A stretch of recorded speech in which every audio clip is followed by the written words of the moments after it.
Selam arkadaşlar. Mutlu hafta sonları.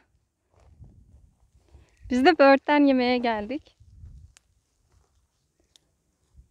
Musab, böğürtlen seviyor musun? Onları bana yaklaştır. Tamam, hemen. Böğürtlen mi çekti canın? Hayır. Ah. Onları diyorum. Tamam, bir dakika. Al bakalım. Sevmedin mi?